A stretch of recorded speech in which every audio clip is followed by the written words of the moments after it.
Hello all, this is Dr. Dave Maslach talking to you about reciprocity.com. The E is written with a 3, and in this particular video I actually wanted to talk about transaction costs and your business and what this means for your particular business. I'm actually a professor of innovation strategy and entrepreneurship, and this is an important topic that we might talk about within, if you're going to business school, it's talking about transaction costs. It's an important theory that has had enormous influence within economics, within strategy and organizations, and lots of people are currently researching this from many different angles. So what is a transaction cost? Well, first of all, I want to get into what is a transaction. Then I'm going to get into what is a transaction cost.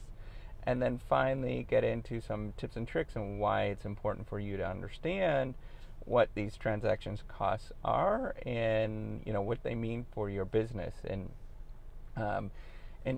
just really get into some nitty-gritty details about that. So first of all, what is a transaction? Well, transaction is any sort of economic exchange between some buyer and seller in the marketplace, and this can be a marketplace that occurs within the organization, within your company. It also could be a marketplace that occurs externally within the market. So normally you might think of a marketplace in terms of maybe going to the grocery store, or if you're on Wall Street, you might think about the Nasdaq or something like that, right? So thinking about, or the New York Stock Exchange, that's really just a marketplace. And the important thing to think about is that there are transaction costs affiliated with each exchange that happens. And it varies on the marketplace that's out there. It varies on the marketplace that occurs in on the New York Stock Exchange. The transaction costs are going to be really low. And what is the transaction cost? Transaction costs are all the costs that are affiliated with carrying out that particular transaction in the marketplace, right? So every single transaction that occurs, there's always a little bit of friction that happens. And economic exchanges are not frictionless in any sort of way, and these transaction costs come from different sources. So if you're thinking about sort of the New York Stock Exchange, for example, the transaction costs are actually pretty small. It's a pretty frictionless marketplace because there's lots of buyers and sellers, and the stuff that they're selling, the stocks that they're selling, are pretty not all that ambiguous in any sort of way. But then if you start thinking about a marketplace within your organization, if you're trying to buy and sell and evaluate, maybe it is a employee, and if you view an employee as hiring an employee as an economic transaction, you have no idea what sort of value that they're going to provide. You have kind of an idea of what they're going to provide, and you're going to have to pay for that particular value. So they have a cost associated with them, right? So often it's really difficult whenever the transaction costs, they become more ambiguous or more difficult to put your sort of hands on, in just kind of grasp on what sort of value is being provided. The higher the transaction cost there's going to be. And normally what we would suggest is, or what sort of research in this area has sort of pointed out for years, Oliver Williamson won the Nobel Prize, and there's been lots of other people that have done work in this area, that have done fantastic work in them. A couple of them that come to my mind, Todd Zanger and Jackson Nickerson, who is doing some really great work. They're both doing some really great work. There's lots of people in this area that are doing stuff about transactions and transaction costs. But really what we would say is, whenever the organization or whenever an exchange gets so difficult to carry out, that you would be that it just doesn't make sense in the open market, then that's when organizations actually make a lot of sense to have an organization, or to create some sort of internal marketplace where you organize and not sort of go through the economic exchange. So I'll give you an example for this, right? So you might think of doing an economic exchange, or you might think of outsourcing a particular thing that you're producing, right? So maybe it is that you want to produce a product, and so you want to outsource to China, right? Where I'm in the United States right now, so you might think, well, I'm going to outsource to China.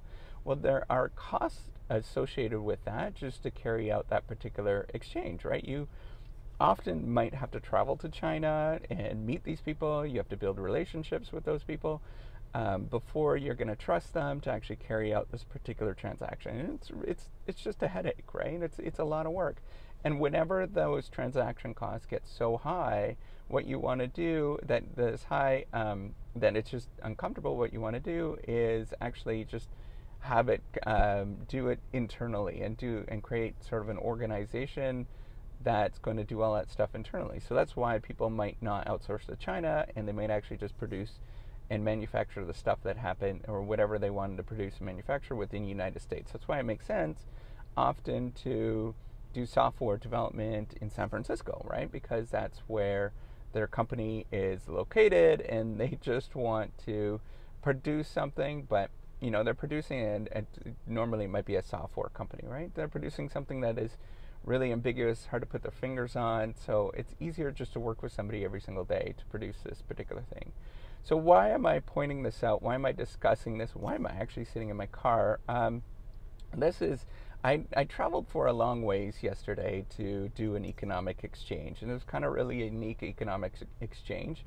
I went to the zoo with my kid, and it's a couple hours away, and we had to travel for a long ways. It was part of a school trip of chaperoning, which was lots of fun.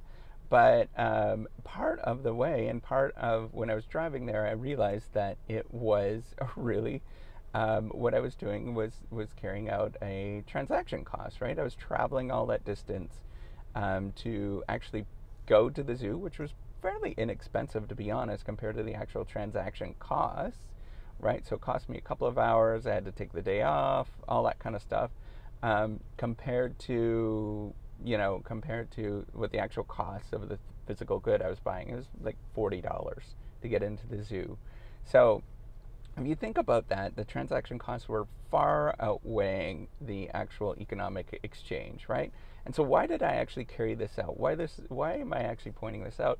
Often the transaction costs, particularly with some sort of experience good or a service or something like that, you can actually make it into part of the product, and you can internalize it and make it part of the product or service that you're providing, such that it's actually an experience, right? This is an important thing to think about from a behavioral perspective, is that often we get a lot of value out of products and services that are not necessarily, we get more value out of the products and service from the anticipation and actually going through the product, going through and actually purchasing the particular product or good.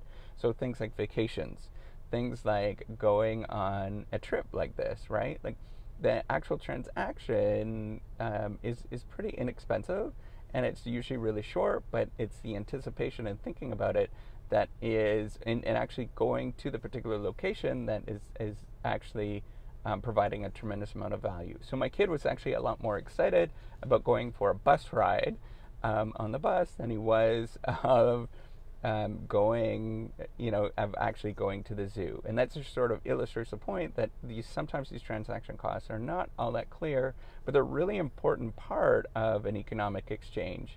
So what can you do for your business given that these transaction costs are they're kind of tricky to put your fingers on, because often it's not clear what they're doing.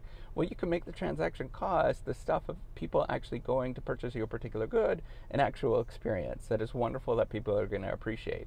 So instead of, say, maybe you are having a consulting company or something along those lines, instead of having somebody go to New Jersey and going to some hotel on a strip mall or something like that to sort of have a meeting, maybe you create the economic exchange, you have the transaction occur at Disney World, or maybe you have it occur in Hawaii so that people would be willing to go there and they'd love to actually go there and have this experience.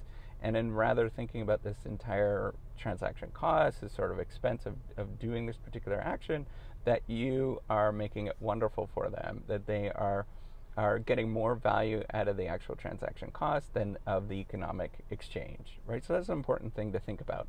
And that's why I want to point out, this is part of my Strategy Saturdays series, where I talk about things that are interesting in strategy, and innovation, entrepreneurship, all that kind of stuff that might be relevant to managers. And if you like this video, make sure you give me a thumbs up. I do appreciate it.